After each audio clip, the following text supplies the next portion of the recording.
యోహాను సువార్త మొదటి అధ్యాయం 45వ వచనం. పిలుపు నతానియేలును కనుగొని, ధర్మశాస్త్రంలో మోషేయు ప్రవక్తలను ఎవరిని గూర్చి రాసిరో ఆయనను కనుగొంటిమి. ఆయన యోసేపు కుమారుడైన నజరేయుడగు యేసు అని ఆయనతో చెప్పాను. నతానియేలును కనుగొని, ధర్మశాస్త్రమందు మోషేయు ప్రవక్తలు ఎవరిని గురించి రాశారో, ఎవరిని గురించి రాశారు, మోషే ఎవరిని గురించి రాశాడు, మోషే ఏమని రాశాడు అంటే ద్వితోపదేశకాండానికి రండి ఒకసారి. ద్వితోపదేశకాండం ఇక్కడి నుంచి వాక్యాన్ని మీరు చూడండి. మనం వాక్యము చదువుతూ దాన్ని వివరించుకుందాం.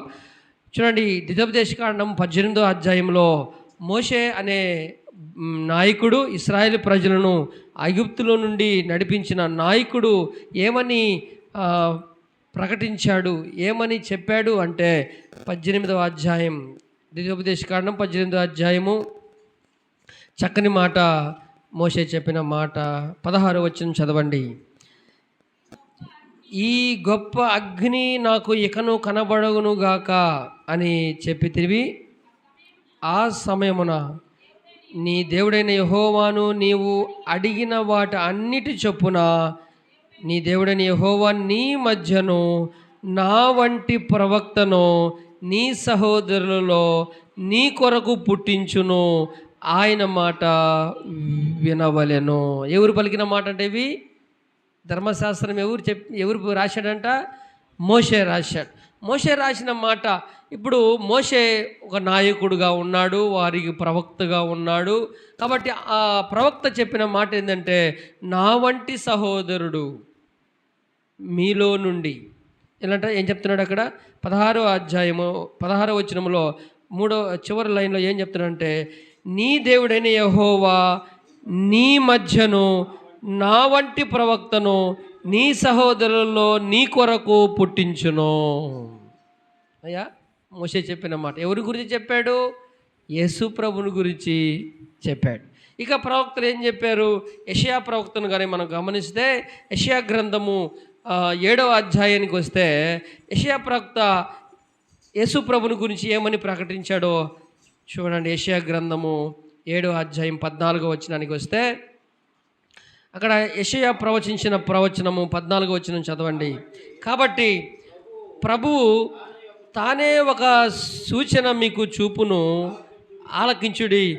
కన్యక గర్భవతి అయి కుమారుని కని అతనికి ఇమ్మానుయేలని పేరు పెట్టబడుదురు. యెషయా చెప్పిన మాట. కన్యక గర్భవతి అయి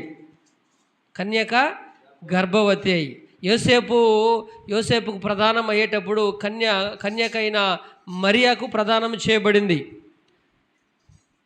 అప్పుడు వాళ్ళిద్దరూ ఇక ఏకము కాక మునుపే, జత కాక మునుపే ఆమె పరిశుద్ధాత్మ వలన గర్భము ధరించి ఒక కుమారుని కనింది. మత్తయి సువార్తలో మనం చూస్తాం. ఆయనకి ఏం పేరు పెడతారంట? యేసు అని పేరు పెట్టబడుదురు. కాబట్టి ఆ యేసు అనగా యొక్క అర్థం ఏంటంటే, మత్తయి సువార్తలో మనం ఒకసారి చూస్తే, మత్తయి సువార్త 1వ అధ్యాయము 21వ వచనంలో ఆ ప్రవచనం ఒక నెరవేర్పును గురించి మనం చూస్తాం. మత్తయి సువార్త 1వ అధ్యాయం 21వ వచనం. ఆమె ఒక కుమారుని కనును, తన ప్రజలను వారి పాపముల నుండి ఆయనే రక్షించును గనక ఆయనకు యేసు అని పేరు పెట్టుదువనెను. ఇదిగో కన్యక గర్భవతి అయి కుమారుని కనును, ఆయనకి ఇమ్మానుయేలని పేరు పెట్టుదురు అని ప్రభు తన ప్రవక్తల ద్వారా పలికిన మాట నెరవేరినట్లు ఇదంతా కూడా జరిగింది. ఎవరు ప్రవచించారు అలాగని? యెషయా ప్రవచించాడు. ఏమని? కన్యక గర్భవతి అయి ఒక కుమారుని కనబోతుంది, ఆయనకు యేసు అని ఇమ్మానుయేల్ అని పేరు పెట్టబడుతురు. అదే రీతిగా ఇక్కడ ప్రవక్తలు ఎవరిని గురించి రాశారో ఇప్పుడు రండి, యోహాను సువార్తకు రండి. ఏమని చెప్తున్నాడు? పిలుపు నతానియేలుకు ఏమని చెప్తున్నాడంటే, ప్రవక్తలను మోషేయు ఎవరిని గురించి రాశారో, ఎవరి గురించి చెప్పారో ఆయనను మేము ఏం చేశామంట? కనుగొంటిమి. చూడండి, ఈ యొక్క పిలుపు యేసు ప్రభుని ఏమిగా ఆయన విశ్వసించాడంటే, మెస్సయ్యగా, ఈ లోకానికి ప్రవక్తలు చెప్పబడిన ఆయన ఇతడే అని నమ్మాడు. నమ్మిన విషయాలు ఎవరికి చెప్తున్నాడంటే ఇక్కడ నతానయేలుకి వెళ్ళి చెబుతున్నాడు. ఏమని చెప్తున్నాడు? ధర్మశాస్త్రంలో మోషేయు ప్రవక్తలను ఎవరి గురించి రాసిరో ఆయనను మేము కనుగొంటిమి. ఆయన ఎవరో కాదు, యోసేపు కుమారుడైన నజరేయుడగు యేసు అని అతనితో చెప్పినప్పుడు, నజరేతులో నుండి ఏ మంచి రాదే అని నతానయేలు జవాబిచ్చాడు. కాబట్టి యేసు ప్రభు ఎక్కడ జన్మించాడు అని మనం చూస్తే బెత్లెహేములో జన్మించాడు. అయితే ఇక్కడ ఏమని పిలువబడుతున్నాడు యేసు అంటే నజరేయుడగు యేసు. పుట్టిందేమో బెత్లెహేములో, ఇతను పెరిగిందేమో నజరేతులో. అర్థమవుతుందయా? ఈ నజరేతు ఎక్కడుందంటే గలిలయ ప్రాంతంలో ఉంది. గలిలయలో ఎవరున్నారు? తల్లి అయిన మరియమ్మ. యోసేపుదేమో బెత్లెహేము, మరియాదేమో గలిలయ ప్రాంతంలోని ఆ ప్రాంతంలో నజరేతు అనే ఊరు. కాబట్టి యేసుప్రభు జన్మించిన తర్వాత ఆ దినాల్లో పరిస్థితి వేరుగా ఉండింది. యేసుప్రభు జన్మించిన తర్వాత జ్ఞానులు ఎక్కడికి వచ్చారు? హేరోదు రాజు దగ్గరికి వచ్చి, యూదుల రాజుగా పుట్టినవాడు ఎక్కడా, మేము ఆయన చూడడానికి వచ్చామని చెప్పగానే ఈయన మనసులో పగ పెరిగిపోయింది. వెంటనే ఆయన ఎక్కడుంటే చూసి చంపేద్దామని ఆలోచన వచ్చింది. కాబట్టి యేసుప్రభు కనిపించకపోయేసరికి తక్కువ వయసు నుండి 2 సంవత్సరాల దాకా అందరినీ కూడా చంపించేసిన కార్యము తలపెట్టాడు హేరోదు. తలపెట్టిన తర్వాత ఆయన యూదా దేశానికి వెళ్ళిపోయాడు. తల్లితో పాటు వెళ్ళిపోయిన తర్వాత ఈ హేరోదు చనిపోయేంత వరకు చూడండి, మన మత్తయి సువార్తలో ఈ విషయాలన్నీ కూడా రాయబడి ఉంటుంది. గలిలయకి ఎప్పుడు వచ్చాడు యేసు ప్రభు? పెరిగిందేమో బెత్లెహేం. ఎక్కడ పెరిగినాడమ్మా? బెత్లెహేం. కాబట్టి నజరేతుకు ఎప్పుడు వచ్చాడు అని మనం చూస్తే, నజరేతు రావడానికి కారణం ఏంటంటే ఆ దినాల్లో పరిస్థితి బాగులేక నజరేతులో నుండి ఆ యొక్క బెత్లెహేములో నుండి యేసు ప్రభు ఐగుప్తు దేశానికి వెళ్ళిన తర్వాత హేరోదు చనిపోయేంత వరకు వారు ఐగుప్తు దేశంలోనే ఉన్నారు. మత్తయి సువార్త 2వ అధ్యాయం మనకు వస్తే 2వ అధ్యాయము 22వ వచనం కానీ చదివితే, హేరోదు ఎప్పుడైతే చనిపోయాడో, హేరోదు చనిపోయిన తర్వాత అతని యొక్క కుమారులు రాజులయ్యారు. అర్థమవుతుందా? హేరోదు చనిపోయిన తర్వాత ఎవరు రాజయ్యారట? ఆ దేశానికి కుమారులు రాజయ్యారు. ఆ కుమారుల కాలంలో యేసు ప్రభు యొక్క మరియా తర్వాత యోసేపు యొక్క ఐగుప్తు నుండి ఈ గలిలయ ప్రాంతానికి రావడం జరిగింది. 22వ వచనం చదవండి.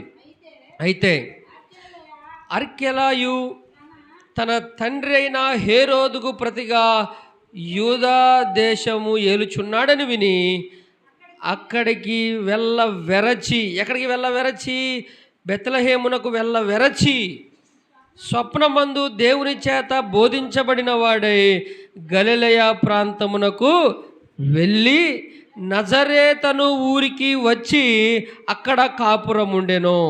ఆయన నజరేతు వాడనబడునని ప్రవక్తలు చెప్పబడిన మాట నెరవేరునట్లు ఇలాగా జరిగేను. అయ్యా, ఏ ఊరు వాడని పిలువబడతాడట యేసు? నజరేతను వాడు. నజరేతు ఎక్కడ అంటే మరియా ఉన్న ప్రాంతం, గలిలయ ప్రాంతంలోని ఒక నజరేత్ అనే ఊరు. పుట్టిందేమో యేసు ప్రభు బెత్లెహేములో, కానీ పెరిగింది ఎక్కడ? నజరేతులో. ఆ దినాల్లో కూడా యేసు అనే పేరు గల వాళ్ళు చాలామంది ఉన్నారు. ఊరికి ఒకడు ఉంటాడు అనుకోండి అయ్యా, ఊరికి ఒకల వాళ్ళు ఉంటారు. ఎవరు? యేసు అని. చాలామంది ఉన్నారు యేసు అని. కాబట్టి ఈయనకి ఏ పేరు వచ్చిందంట? నజరేతుడైన యేసు, నజరేయుడైన యేసు. కాబట్టి నజరేతులో అని ఊరు పేరు చెప్తూ యేసు ప్రభుని పేరు చెప్పడం జరిగింది. కాబట్టి ఇప్పుడు రండి, యోహాను సువార్తకు రండి. ఏం చెప్తున్నాడంటే, నతానియేలుతో పిలుపు చెప్పిన మాట విని మోషేయు ప్రవక్తలు మేము ఎవరిని గురించి అయితే రాయబడిందో ఆయన మేము చూశాము అన్నప్పుడు నతానియేలు ఏం చెప్తున్నాడంటే 46వ వచనంలో, అందుకు నతానియేలు నజరేతులో నుండి మంచిదేదైనా రాగలదా అని ఆయనను అడగగా, వచ్చి నువ్వే చూడు అని పిలుపు అతనితో అన్నాను. కాబట్టి నజరేతుకి ఏం లేదంట, మంచి పేరు లేదు. మంచిది అనేది నజరేతుల నుండి రాదు. ఎందుకంటే యేసు ప్రభు ఎక్కడ జన్మిస్తాడు అంటే బెత్లెహేములోనే జన్మిస్తాడు. బెత్లెహేములో నుంచి ఈ లోక రక్షకుడు పుడతాడు అని లేఖనాలు ధర్మశాస్త్రంలో చెప్పబడి ఉన్నది.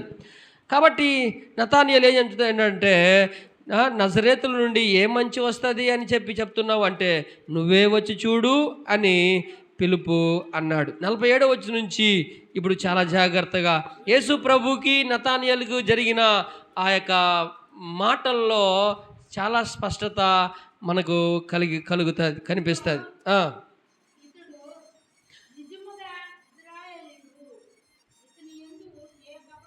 47వ వచనంలో చదివితే, యేసు నతానియేలు తన యొద్దకు వచ్చుట చూచి, ఇదిగో ఇతడు నిజముగా ఇశ్రాయేలీయుడు, ఇతని యందు ఏ కపటము లేదని అతను గూర్చి చెప్పాను. చూడండి, ఇంకా యేసు ప్రభు యొద్దకు రాలా, నతానియేలుకి యేసుకి ఇంకా మాటలు ప్రారంభం అవలా. ప్రారంభం కాకమునుపే అతని దగ్గరకు వస్తున్నప్పుడే యేసు తన నోట్లో నుంచి ఏమొస్తుందంట, ఇదిగో ఇతడు నిజముగా ఇశ్రాయేలీయుడు, ఇతని యందు ఏ కపటము లేదని అతని గూర్చి చెప్పాను. ఎవరిని గురించి? నతానియేలుని గురించి యేసు ప్రభు చెప్తున్నాడు. ఎప్పుడైతే నతానియేలు ఈ మాట విన్నాడో, చూడండి, కపటము ఎక్కడ ఉంటుంది అంటే హృదయంలో ఉంటుంది. ఎక్కడ ఉంటుందమ్మా? హృదయంలో ఉంటుంది. కాబట్టి యేసు ప్రభు తన మాటల ద్వారా, చూడండి, ఇంకొక వచనం చూస్తే చాలా అద్భుతంగా మనకు కనిపిస్తుంది. 48వ వచనం కూడా చూడండి. 48వ వచనంలో కూడా నతానియేలు ఇప్పుడు చెప్తున్నాడు, నన్ను నీవు ఎలాగ ఎరుగుదువు అని నతానియేలు ఆయనను అడుగగా, యేసు పిలుపు నిన్ను పిలవక మునుపే నీవు అంజూరపు చెట్టు కింద ఉన్నప్పుడే నిన్ను చూచితినని అతనితో అనేను. చూడండి, ఏమంటున్నాడు నతానియేలు? అయ్యా, ఏమంటున్నాడు? నన్ను నీవు ఎలాగా ఎరుగుదువు? నేను ఇంకా నీతో మాట్లాడాలా, నువ్వు నాతో మాట్లాడాలా? నన్ను గురించి ఎలాగ చెప్పగలిగావు? నన్ను గురించి ఎలాగ నువ్వు మంచిగా చెప్పగలవు? ఉన్న విషయం ఎలాగ చెప్పావు? వాస్తవాలను ఎలాగ చెప్పగలిగావు అని నతానియేలుకు ఓ గొప్ప ఆ యొక్క ఆలోచన ద్వారా ఈయన నిజముగా దైవత్వము కలిగిన మానవుడు, హల్లెలూయా, నిజముగా ఈయన దేవుడు అని తనలో తాను నమ్మాడు. ఎవరు? నతానియేలు. ఎందును బట్టి? తన జీవితాన్ని బట్టి చెప్పాడు. ఎవరు చెప్పారు? యేసు ప్రభు నతానియేలు యొక్క పరిస్థితిని చెప్పాడు. నతానియేలు ఎక్కడ ఉన్నాడో యేసు ప్రభు భౌతికంగా పిలుపుతో కూడా పోలా. అమ్మ, అర్థమవుతుందా? యేసు ప్రభు ఒక స్థలంలో ఉన్నాడు. నతానియేలుకి చెప్పిన వ్యక్తి ఎవరు? పిలుపు. నతానియేలుని పిలుచుకొచ్చింది ఎవరు పిలుచుకొచ్చారు? పిలుపు పిలుచుకొచ్చాడు. పిలుపు మాత్రమే నతానియేలు దగ్గరికి వెళ్ళాడు, కానీ యేసు ప్రభు వెళ్ళలా. కానీ యేసు ప్రభు ఏం చెప్తున్నాడు? పిలుపు నిన్ను పిలవక మునుపే, అయ్యా, పిలుపు నిన్ను పిలవక మునుపే, నువ్వు అంజూరపు చెట్టు కింద కూర్చున్నప్పుడే నేను నిన్ను ఎరుగుదును. హల్లెలూయా. కాబట్టి దేవుడు అయిన వాడు ఎలాగా మనము గుర్తించగలుగుతామంటే, ఆయనకి ఎవరు చెప్పనక్కర్లా. ఆయనకి అన్నీ చూడగలిగిన వాడు, అన్ని స్థలాల్లో ఉన్నవాడు, అన్ని పరిస్థితులు ఎరిగిన వాడే దేవుడు. హల్లెలూయా. నతానియేలు గురించి ఎవరన్నా ఆయనకి చెప్పారా అంటే ఎవరు చెప్పలా. అయ్యా, నతానియేలు గురించి ఇంతకుముందు ఎవరైనా యేసు ప్రభు చెప్పారా అంటే ఎవరు కూడా చెప్పలా. ఆయనే చెప్పాడు నతానియేలు గురించి, నీలో ఏ కపటము లేదు ఇతనిలో. ఎంత పాజిటివ్ మాట చెప్తున్నాడు యేసు ప్రభు. చూడండి, 47వ వచనంలో, యేసు నతానియేలు తన ఎదుటకు వచ్చుట చూచి ఏమంటున్నాడు? ఇదిగో ఇతడు నిజముగా ఇశ్రాయేలీయుడు, ఇతని యందు ఏ కపటము లేదని అతని గురించి చెప్పాను. ఎవరు చెప్పలా యేసు ప్రభుకి, కానీ ఆయనలో ఉన్న దైవత్వం, ఆయన దేవుడు కనుక ప్రతి విషయము ఆయనకు తెలుసు. హల్లెలూయా. కాబట్టి ఈ మాటను బట్టి మనం గమనించాల్సింది ఏంటంటే, మన యొక్క జీవిత విషయాలన్నీ కూడా యేసు ప్రభుకి తెలుసు. ఈ విషయాన్ని బట్టి మనం గ్రహించాల్సింది ఏంటంటే 139వ కీర్తన రండి. అక్కడ దేవునికి సమస్తము తెలుసు అనడానికి ఈ మాటలు మనకు చాలా ఉపయోగపడుతుంది. చూడండి 139వ అధ్యాయంలో ఏం చెప్తున్నాడంటే, మొదటి నుంచి చదవండి. చూడండి, ప్రతి వచనంలో చాలా మనకు అర్థమవుతుంది. యెహోవా, నీవు నన్ను పరిశోధించి తెలుసుకొని ఉన్నావు. చూడండి, నేను కూర్చుండుట, నేను లేచుట నీకు తెలియను. నాకు తలంపులు పుట్టక మునిపే నీవు నా మనసును గ్రహించుచున్నావు. చూడండి, ఏంటంట, తలంపులు పుట్టక మునిపే ఎవరు గ్రహిస్తాడయ్యా? మానవునికి తెలుసా? మనకు ఏ తలంపు పుడుతుందో, ఏ ఆలోచన వస్తుందో, మనం ఈ ఫ్యూచర్లో లేకపోతే ఏ పని చేస్తామో పక్క మనిషి తెలుసాయా? చేసిన తర్వాతే తెలుసు. మన మాట బయటికి వచ్చిన తర్వాతే ఎదుటి మనిషి తెలుసు. కానీ మాట రాక మునిపే లోపల ఉండగానే ఏ మనిషికైనా తెలుసా? తెలియదు. కాబట్టి అలాగ తెలిసిన వాడెవరు అంటే దేవుడై ఉండాలి. అలా తెలుసుకోగలిగిన వాడెవరంటే దేవుడై ఉండాలి. కాబట్టి దేవునికి మనము ఆలోచన చేసే ఆలోచన బయటికి రాక మునిపే ఆయనకు తెలుసు. అలా చెప్పండి. కాబట్టి తలంపులు పుట్టక మునిపే నీవు నా మనసును గ్రహించుచున్నావు. చూడండి 3వ వచనంలో, నా నడకను నా పడకను నీవు పరిశీలించి ఉన్నావు, నా చర్యలన్నీ నీవు బాగుగా తెలుసుకొని ఉన్నావు. చూడండి, దేవుడికి ఎవరు చెప్పనక్కర్లా నీ క్రియలేంటో. చూడండి, చాలామంది దేవుడి దగ్గరే నాటకాలు వేస్తూ ఉంటారు. ఏమ్మా, ఎవరి దగ్గర? దేవుని యొద్దనే నాటకాలు వేస్తూ ఉంటారు. దేవుడికి ఏం తెలియనట్టుగా మనం చేసినవన్నీ కూడా అన్నీ కప్పిపించేసి కొంత చెప్తాం. ఏమా, కొంతే చెప్తాం దేవుడికి ఏం తెలియనట్టుగా. నీ చర్యలు, నీ క్రియలు, నీ మాటలు, నువ్వు చేసిన పనులంతా కూడా దేవునికి తెలుసు. ఒకరు చెప్పనక్కర్లా. నీ పైన ఇంకొకరు సాడీలుగా దేవుడికి చెప్పనక్కర్లా. ఒకవేళ అలాగ చెప్తే కూడా నాకు అన్నీ తెలుసు అంటాడు. మనం కూడా దేవునికి ఏం తెలియనట్లుగా అది ప్రార్థనలో కానీ, దేవునికి చెప్పుకునేది ఇంక ఏ బాధల్లో కానీ మనం కొంత చెప్తాం, మిగతా అంతా కూడా దాచిపెట్టేస్తాం, అది దేవుడికి తెలియనట్టుగా. కాబట్టి ఈనాడు మనం తెలుసుకోవాల్సింది ఏంటంటే, దేవుడికి సమస్తము తెలుసు. నువ్వు యథార్థంగా ఒకవేళ నువ్వు దేవుని సన్నిధికి ఒకవేళ తప్పిదము చేస్తే అది ఒప్పుకోవడము నీకు మంచిది. అర్థమవుతుందా?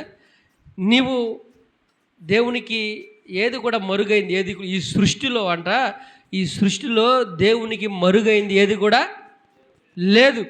ఆయనకి సమస్తము తెలుసు, అన్నీ కూడా ఎరిగిన దేవుడు. కాబట్టి ఏం చెప్తున్నాడు ఇక్కడ 3వ వచనంలో, నా నడకను నా పడకను నీవు పరిశీలించి ఉన్నావు, నా చర్యలన్నిటినీ. చర్యలు అంటే ఏంటయ్యా? చేసే పనులు, మాట్లాడే మాటలు. ఏమ్మా, మనుషులకు తెలియకుండా, లేకపోతే భర్త భార్యకు తెలియకుండా, లేకపోతే భార్యకు భర్తకు తెలియకుండా ఎన్నెన్నో దాచిపెట్టవచ్చు. కానీ దేవునికి మాత్రం దాచిపెట్టలేం. దేవుని దగ్గర దాచిపెట్టలేం. దేవుడు అన్నీ కూడా తెలిసినవాడు. ఈనాడు గ్రహించాలి మనం. నా చర్యలన్నీ నీవు బాగుగా తెలుసుకొని ఉన్నావు. 4వ వచనంలో, యెహోవా మాట నా నాలుకకు రాక మునుపే అది నీకు పూర్తిగా తెలిసి ఉన్నది. ఇంకేడకి పోతాం మనం అయ్యా? ఇంకేడకి పోతాం? నీ నాలుకలో నుంచి మాట రాక మునిపే ఏ మాట వస్తుందో దేవునికి తెలిసాక నేను ఆ మాట మాట్లాడలేదు అని ఎక్కడైనా దాచిపెట్టగలవా? నాలుగు నుంచి బయటికి రాకముందు ఎరిగిన దేవుడు అంట ఆయన. ఇంకా అంత గొప్ప దేవునికి ఏం దాచిపెట్టగలం మనం? చూడండి, ఇంకేం మాట్లాడుతుందంటే, అక్కడ మాట 4 రాకమునిపే అది నీకు పూర్తిగా, సగం సగం కాదు అమ్మా, సగం సగం కాదు, ఏంటంట పూర్తిగా దేవునికి తెలుసు అంట. తర్వాత వెనుకను ముందును నీవు నన్ను ఆవరించి ఉన్నావు, నీ చేయి నా మీద ఉంచి ఉన్నావు. ఇట్టి తెలివి నాకు మించినది, అది అగోచరము. చూడండి, ఇట్టి తెలివి నాకు మించినది, అది అగోచరము, అర్థము కానిది. ఈ నతానియేలు కూడా యేసు ప్రభు మాటలు విని ఎలాగ చెప్పగలిగాడు ఈయన, నేను ఎక్కడ కూర్చున్నానో. అర్థమవుతుంది. నతానియేలుకి ఒక్కసారిగా యేసు ప్రభు చెప్పిన మాటలను బట్టి అలాగే కదిలించబడ్డాడు, అలాగే షేక్ వచ్చేసి ఉంటుంది ఆయనకి. నేను అక్కడ కూర్చున్నట్టు ఈయనకట తెలుసు. పిలుపుతో కూడా ఈయన రాలా, ఎవరు? యేసు రాలా. నేను ఎక్కడ కూర్చుంది ఈయనకట తెలుసు. ప్రభు ఏమన్నాడు? పిలుపు నిన్ను పిలవక మునుపే నీవు అంజూరపు చెట్టు కింద కూర్చున్నప్పుడే నేను నిన్ను ఎరుగుదును. కాబట్టి చూడండి, దేవుడు నతానియేలుకు అర్థమైంది ఏంటంటే ఈయన దేవుడు కాకపోతే ఈయనకి అట్ట తెలుసు. ఇప్పుడు మనం చదివిన మాట అంతా కూడా నాలుకలోంచి మాట రాకముందే ఆయనకి తెలుసు. మనం చేసే ప్రతి పనులు కూడా ఏమి కూడా ఆయనకి దాచిపెట్టలేం. ఈ గుణాలంతా ఎవరికి ఉంటుంది? మానవునికి ఉంటుందా? మనిషికి ఉంటుందా? ఉండదు. ఎవరికి ఉండాలంట? దేవుడికే ఉండాలి. కాబట్టి ఈయన పిలుపుతో రాలేదు, నేను ఎక్కడ కూర్చున్నానో ఈయనకి తెలియదు, ఈయన ఎట్లా చెప్పగలిగాడు అని ఒక్కసారిగా కదిలించి ఈయనలో దైవత్వం, ఈయనే దేవుని కుమారుడు అని రూఢిగా వెంటనే రండి. ఇప్పుడు యోహాను సువార్తకు రండి. వెంటనే అతడు అన్న మాట ఏందో తెలుసా? నతానియేలు చెప్పిన మాట తెలుసా? యేసు ప్రభులో ఆ మాటను చూసి తన్ను గురించి చెప్పిన సాక్ష్యమును బట్టి నతానియేలు వెంటనే ఏం చెప్తున్నాడో తెలుసా? 49వ వచనములో, నతానియేలు, బోధకుడా, నీవు దేవుని కుమారుడవు, ఇశ్రాయేలు రాజు అని ఆయనకు ఉత్తరం ఇచ్చిన. వెంటనే, ఎవరు బలవంతం కాదు, వెంటనే తన నోటి నుంచి వచ్చిన మాట ఏంది తెలుసా? నువ్వు నిజముగా దేవుని కుమారుడవు, ఇశ్రాయేలు రాజువు నువ్వే. తనలో తాను తన మాటను, తనను బట్టి, యేసు ప్రభు చెప్పిన విషయాలను బట్టి తనలో వచ్చిన మార్పు, తనలో వచ్చిన తన అనుమానాలన్నీ కూడా తీర్చబడి ఈయనే నిజమైన దేవుడు. అప్పుడు పిలుపు ముందు ఏం చెప్పి ఉన్నాడు? ధర్మశాస్త్రంలో మోషేయు ప్రవక్తలను ఎవరి గురించి రాశారో ఆయన్ని మేము చూశాం అన్నప్పుడు, ఇప్పుడు ఈయన నేరుగా వచ్చి యేసు ప్రభు చెప్పిన మాటలను బట్టి నిజముగా ఈయన దేవుని కుమారుడు, తనలో వచ్చిన మార్పు. అప్పుడు నతానియేలు యేసు ప్రభులు ఏం చూశాడు అంటే దైవ లక్షణాలు చూశాడు, దేవుని గుణాలు చూశాడు. దేవుడు తప్ప ఇంకెవరు తెలుసు ఈ విషయాలన్నీ? నేను ఎక్కడ కూర్చున్నానో, ఏం మాట్లాడుతున్నానో ఎవరికి తెలుసు? సాటి మనిషికి తెలియడానికి అవకాశం లేదే. కాబట్టి ఈయన దేవుడే అయి ఉండాలా. దేవుడు కాకపోతే ఆయనకి ఇవన్నీ కూడా తెలీదు. ఆయన జ్ఞానానికి ఆశ్చర్యపడ్డాడు, ఆయన మాటలకు ఆశ్చర్యపడ్డాడు, ఆయన యొక్క ప్రతి దానికి ఆశ్చర్యపడి ఈయన నిజముగా దేవుని కుమారుడు అని ఒప్పుకొని యేసు ప్రభు తిరిగి సాక్ష్యం ఇచ్చాడు. అలా చెప్పండి. కాబట్టి ఇప్పుడు యేసు ప్రభు ఏం చెప్తున్నాడు? ఆ మాటకి తిరిగి ఏం చెప్తున్నాడు? 50 వచనం చాలా మంచిగా ఉంటుంది. అందుకు యేసు, అంజూరపు చెట్టు కింద నిన్ను చూచితినని నేను చెప్పినందువలన నీవు నమ్ముచున్నావా? కాబట్టి నతానియేలు దేన్ని బట్టి నమ్మాడు? దాన్ని బట్టే కదా. నువ్వు దేవుని కుమారుడని దేన్ని బట్టి చెప్పాడు? నతానియేలు జీవితానికి చెప్పిన విధానం బట్టే కదా ఆయన నమ్మింది. ఏమంటున్నాడు? దీన్ని బట్టే నువ్వు నమ్ముచున్నావా అని క్వశ్చన్ మార్క్ ఉంటుంది అక్కడ. నీవు నమ్ముచున్నావా? వీటికంటే గొప్ప కార్యాలు నువ్వు చూతువని నీతో చెప్పాను. ఏ కార్యం అది చెప్తున్నాడు 51వ వచనంలో. మరియు ఆయన, మీరు ఆకాశము తెరవబడుటయు, దేవుని దూతలు మనిషి కుమారునికి పైగా ఎక్కుటయును దిగుటయును చూతురని మీతో నిత్యముగా చెప్పుచున్నాను. నువ్వు అంజూరపు చెట్టు కింద ఉన్నావని చెప్పినందుకే నువ్వు ఆశ్చర్యపడిపోయి దేవుని కుమారుడు అని చెప్తున్నావే, అంతకంటే ఇంకా అద్భుతమైన కార్యాలు మీరు చూస్తారు. ఏంటి అంటే ఆకాశము తెరవబడడం చూస్తారు. ఆకాశము తెరవబడి ఏమవుతుంది? దేవునికి కుమారునికి పైగా దేవదూతలు ఎక్కుచూ దిగుచూ మీరు చూస్తారని నిత్యముగా మీతో చెబుతుంది. దానికి ఏంటి అర్థం ఏంటంటే, యేసు ప్రభువే ఒక నిచ్చెన. ఎక్కడికమ్మా? ఈ భూమి నుండి పరలోకానికి వెళ్ళడానికి నిచ్చెన ఎవరంట? యేసు ప్రభువే. ఈ యొక్క సూచన ఎవరు ముందు చూశారు అంటే యాకోబు చూశాడు. యాకోబు. ఏ యాకోబు?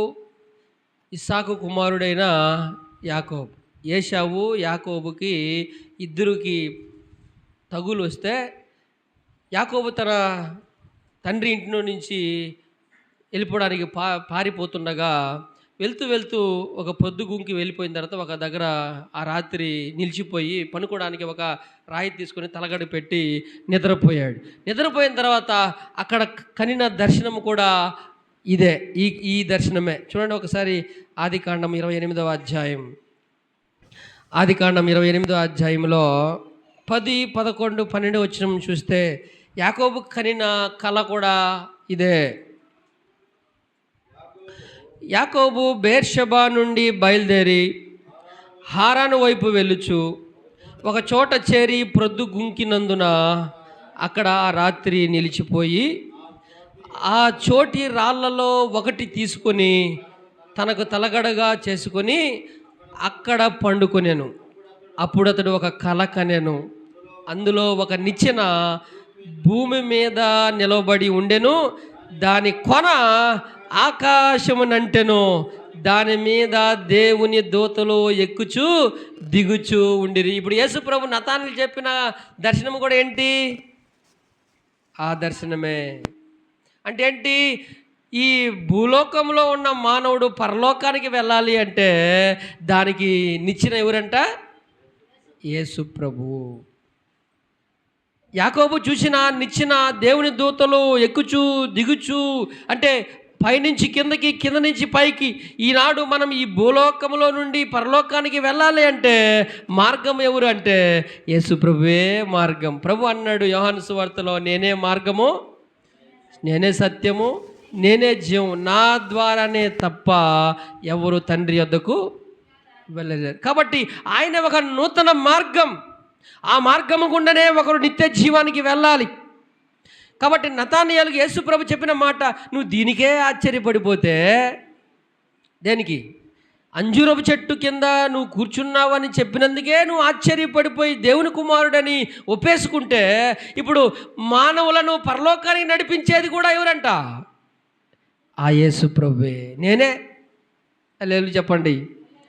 కాబట్టి తిమోతికి అపోస్తలుడు పౌలు రాస్తాడు చక్కగా. తిమోతి రాసిన మొదటి పత్రికలో చూడండి, మానవులకు దేవునికి మధ్యవర్తి యేసు ప్రభువే అని తిమోతికి అపోస్తలుడైన పౌలు చెప్తాడు.